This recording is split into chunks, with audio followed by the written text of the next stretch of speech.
Now, funeral preparations are currently underway for the late IFP President Emeritus and founder Prince Mangosuthu Buthelezi. Buthelezi died on Saturday morning at the age of 95 and will be laid to rest on Saturday. The traditional Prime Minister of the AmaZulu nation died shortly after being discharged from hospital.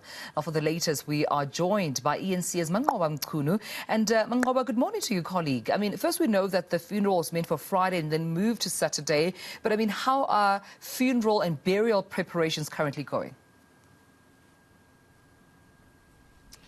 Well, certainly, Tumelo. In fact, that announcement being made on Tuesday, there was an announcement made by the Office of the President saying that Prince Mangosuthu Buthelezi will now be afforded that special official funeral category 1 with military honors.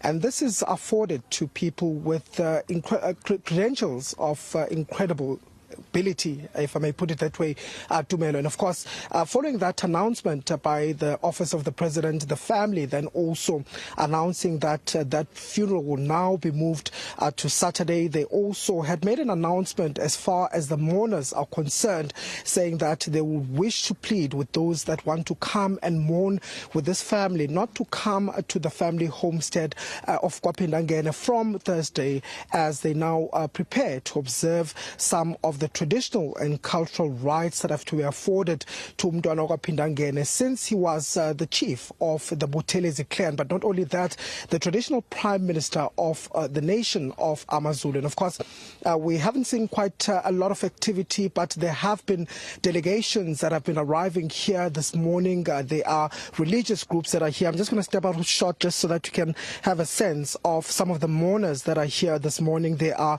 various religious groups. The 12th Apostolic in Christ Church from Ulundi is here to also mourn with the family and also to offer some words of condolences. We also see the Ibandla Lokwashembe, which is also has decided to come here this morning to also offer their words of condolences. But we've also seen quite a number of dignitaries arriving here as well. Just a short while ago, the Premier of KwaZulu-Natal, Nomusa Dube-Ncube, also coming into the family just to meet with the family. I guess it's just to finalize some of the logistics around that funeral that will be held on Saturday. And of course, also we've seen a delegation from Itala, which is a bank that was established partly by Umntwana Kwapindangene back in the 80s. And of course, they are also here just to pay their tributes and also just to console the family. But just to speak further about this, I'm joined by the CEO of Itala, Dr. Thulani Vilakazi. Thank you, Doctor, for your time. First, let's start. Maybe let's just give a sense to our viewers of how, the relation that you have with Ubaba Mangosuthu Buthelezi as Itala Bank and the role that he played in the development of this bank. Thank you so much, Macingwane. Indeed, we came this morning to pay our respects and our past condolences to the family of the Buthelezi clan and the royal family as a whole. Itala is quite a very established institution that has a very long link with the prince himself. The year is 1958, when he had just started to also ascend into the Zulu role as a prime minister as well as the chieftainship of the Buthelezi clan. They conceived the idea of a bank that is owned by African people. So it's close to 60 years in terms of that particular trust. And he was very critical in terms of actually making sure that when we talk about freedom of our people, we also talk about the economic emancipation. You will hear this from great leaders in Africa like Kwame Nkrumah, who were very pivotal even in those countries to make sure that it's not just a creation of other institutions, but there's also a creation of financial institutions that would sustain the level of people to be able to do that. Earlier on, you spoke about the fact that he wanted to ensure that there was a culture of saving. He was very concerned that many people were not, saving enough. So this is one of the reasons why he had been behind the establishment of this bank. Correctly so. If you recall, the South African labor system started with migrant workers. So a lot of our forefathers and forebearers were working in the mines, but they would come back home with all these monies and things that they've actually generated. But there was no institution for them to use because also of the isolation of the areas where they are staying in. The hinterland of KwaZulu-Natal is far from the cities and so on. So the GDP savings ratio is critical for any economy to function. Ithala, as we speak right now, is actually playing a major role, especially for rural women, who we know some of them are actually heads of families who continue to save up to today. And they just don't save for consumption. They save for a purpose. They're taking children to school. They're taking their young ones to actually start businesses, as well as doing everything that will sustain these families that they are part and parcel of. So that idea of actually making sure that there are legacy institutions that are in place is actually a very pioneering idea. And just, we know that you're obviously here to mourn with the family, but in terms of legacy, and what you want, to keep as far as the involvement of Prince Mangosuthu Buthelezi is concerned, how are you going to honor that memory and legacy of his? Yes, I think we continue to do a number of things. For instance, if you look even into the current leadership of KwaZulu-Natal, our MEC, Sponiso Duma Mtombeni, is also a client of Ithala. He actually opened an account with Ithala. When he speaks to me like a client. Equally so, the Prince is actually a client of Ithala Bank. He actually banked with the institution, which is critical for us, because many a time when you look at people who are analyzing what's happening in the banking sector, they don't do the act. They don't actually come and support this institution. So one of the legacies that we are actually putting in is to educate our people around literacy.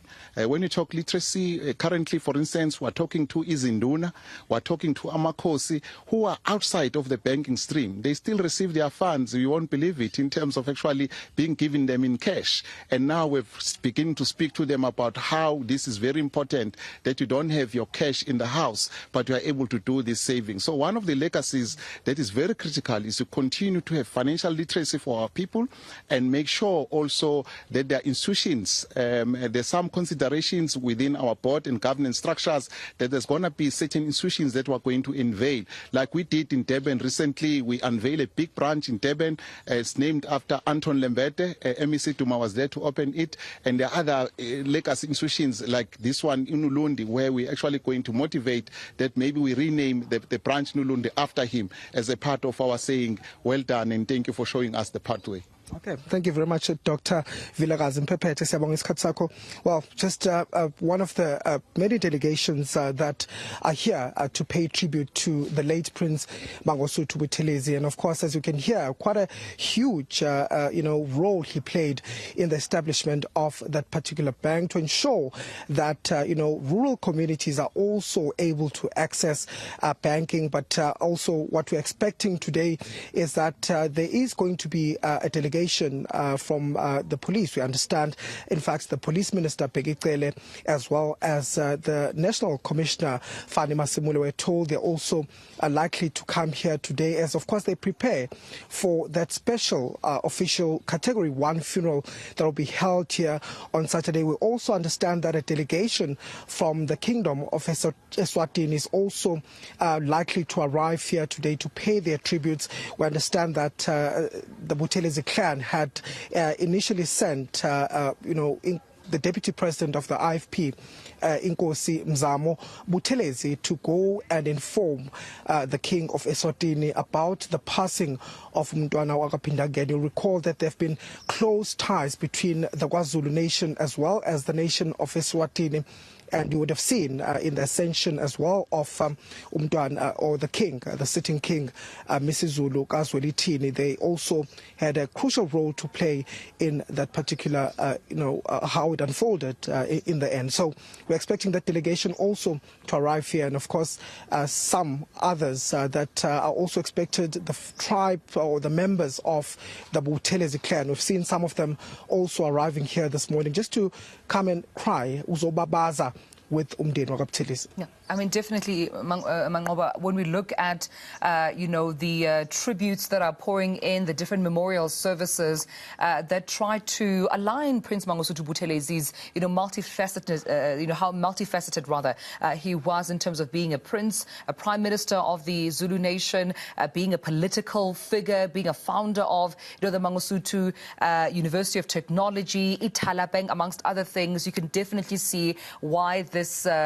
leader up and build up to the funeral is being marred by so many tributes and also different services, prayer services as well, from, the family themselves and also the intimate, Zulu nation and the different clans that he belonged to. So it's going to be quite, an event leading up to Saturday. And I thank you, colleague, for being on the ground, being our eyes and ears, also speaking to the Ithala Bank's CEO, Dr. Vilakazi there, just sharing with us exactly Prince Mangosuthu's influence in founding Ithala Bank. We'll leave it there for now, colleague, and come back to you as soon as there are any other developments. Surely there would be, knowing that Saturday would be the day that the country lays to rest Prince Mangosuthu Buthelezi. So that build-up, seeing, and hearing different voices from the family, from the different Zulu clans, from, the IFP themselves, as well as the opposition parties really coming together to give their messages of support, but also even with the institutions of higher learning, the academic sector also coming through to, of course, relay those messages of support, but also the influence that Prince Mangosuthu Buthelezi has had on these different sectors. So we'll continue updating you right here on eNCA.